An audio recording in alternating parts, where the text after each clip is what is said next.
Sir ఇక్కడ మీరు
ఇవాళ 5 సంవత్సరాలు 6 సంవత్సరాల పిల్లలకి షుగర్ వ్యాధి కావచ్చు, బీపీ కావచ్చు, రకరకాల వ్యాధులు వస్తున్నాయి.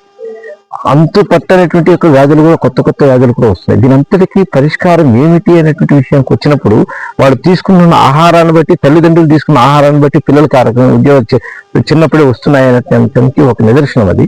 కాబట్టి ఏదైతే మన యొక్క ఆహారం ఉందో ప్రధానమైనది, దాని మార్పు తీసుకురావాల్సిన అవసరం ఉంది. ఏదైతే 40-50 సంవత్సరాల క్రితం మన పెద్దలు బాగా పండ్లు ఈ రోజుకి 80 సంవత్సరాలైనా పండ్లు ఊడదు, కంటి చూపు తగ్గదు అనేదానికి ఏదంటూ ఆ రోజు తీసుకున్నటువంటి ఆహారం ఏదైతే పురుగు మందులు కొట్టి ఇవన్నీ చండాలం చేసిన కారణంగా ఈ రోజున అనేక రకాల రోగాలు వస్తూ ఉన్నాయి. కాబట్టి ఈ రకం కాకుండా రెండవది, రైతుకి చిన్న చిన్న రైతులకు కానీ ఇంత మునిపోయిన పరిస్థితి, ఒక పంట వేస్తే 6 నెలలకు ఒకసారి ఆదాయం వస్తుంటుంది. కాబట్టి దీని కారణంగా కూడా ఆ లోపు ఏదైనా ప్రమాదం జరిగింది అనుకోండి, వరదలు వచ్చాయి లేకపోతే ఇంకో వర్షాలు వచ్చాయి, పోతుంది. కాబట్టి ఆ 6 నెలలు కూడా ఆదాయం రాదు. కాబట్టి మొత్తం 6 నెలల పాటు ఆయన శ్రమ చేసినంత పోతుంది. కాబట్టి ఇలాంటిది కాకుండా ప్రతిరోజు ఆదాయము, ప్రతి నెల ఆదాయం వచ్చే విధంగా కొంత రైతులు కూడా మారవలసిన అవసరం ఉంది.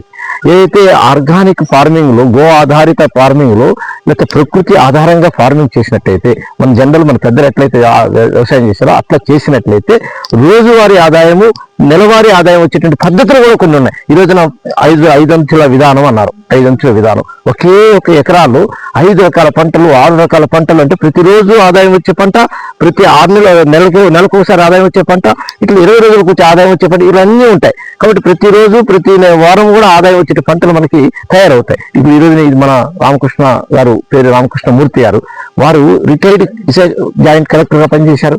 బట్ ఆ స్థాయిలో పనిచేసిన వ్యక్తి వచ్చి ఈ రోజున ఒక 20 ఎకరాల్లో మనం చక్కనటువంటి ఒక వ్యవస్థ, మన యొక్క రైతు ఏ విధంగా ఈ యొక్క ప్రతిరోజు ఆదాయాన్ని సంపాదించుకోవాలి, ఎలా చేస్తే ఆదాయం వస్తుంది అని చూపించడానికి ఒక మంచి నిదర్శనంగా తోట చేయటం జరిగింది. కాబట్టి దీంట్లో అనేక రకాల పక్షులు, ఇవాళ పక్షులు అనేక రకాలుగా, ఇంతకు మరి పురుగు మందులు కొట్టినట్టు పంటలు పక్షులు రావాలంటే చచ్చిపోతాయి, తింటే అది వాసన. కానీ ఈరోజు ఆ పరిస్థితి లేదు. కాబట్టి ఇక్కడ పంటలు వస్తాయి, పక్షులు వస్తాయి, వాతావరణ కాలుష్యం లేదు, వాతావరణం అంత మంచి వాతావరణంలో ఉంటుంది. వారు కూడా ఇక్కడే ఈ యొక్క పొలంలోనే ఉండటం కారణంగా ఇంకొక రకమైన వాతావరణం, బయట వాళ్ళు వచ్చి 1 రోజు ఉండాలా, 2 రోజులు ఉండాలా, 3 రోజులు ఉండాలనే స్థితికి వచ్చింది. కాబట్టి ఆరోగ్యం బాగుపరుచుకోవాలి. రెండవది, రోజు ఆదాయం పెరగాలి. ఈ రోజు ఆదాయం వచ్చే విధంగా చేసుకోవాలి. నెలకు ఒకసారి ఆదాయం వచ్చి ఉద్యోగస్తు నెలకు ఒకసారి ఆదాయం ఎట్లయితే వస్తుందో రైతు కూడా నెలకు ఒకసారి ఆదాయం వచ్చినప్పుడే రైతు నిలబడతాడు, రైతు కూడా రాజుగా తయారవుతాడు మళ్ళీ అనేదానికి ఒక నిదర్శనం ఈ తోట. మనం చోడవరం దగ్గర పేరు రామకృష్ణ డిప్యూటీ కలెక్టర్ రిటైర్డ్ వారి పొలంలో ఉన్నాము. ఇక్కడ 5 అంచెలుగా వ్యవసాయం అనేది చేస్తున్నారు. ఈ వ్యవసాయం చాలా చక్కగా చూడముచ్చగా ఉంది. ప్రధానంగా ఏదైతే అంతరించిపోతున్న రైతు నేస్తాలు ఉన్నాయో ఆ రైతు నేస్తాలన్నీ ఈ పొలంలో కనిపిస్తున్నాయి. ప్రతి రైతు, ప్రతి ఒక్కరూ, ఆహారం తినేవాళ్ళు ప్రతి ఒక్కరూ వచ్చి పంట అనేది ఈ విధంగా పండాలి అనే ఆలోచన కలుగుతుంది. ప్రతి ఒక్కరూ ఈ పొలానికి వచ్చి, ఈ ప్రకృతి ఆధారంగా పంటలు పండిస్తున్న పొలానికి వచ్చి వీక్షించాలని కోరుతున్నాము. విశాఖ జిల్లా చోడవరం దగ్గర, అనకాపల్లి జిల్లా చోడవరం దగ్గరలో ఉన్న ఈ గ్రామంలో ఈ పొలం దాదాపుగా 30 ఎకరాలు ఉన్న విస్తీర్ణంలో చూస్తే ప్రతి చెట్టు, ప్రతి ఆకు మనల్ని స్వాగతింపజేస్తుంది. ప్రతిదీ కూడా మనకి చూడముచ్చటగా ఉంటుంది. కాబట్టి ప్రతి ఒక్కరూ ఇక్కడ వీక్షించి ఇవన్నీ చూసి వెళ్ళాలని కోరుతున్నాం.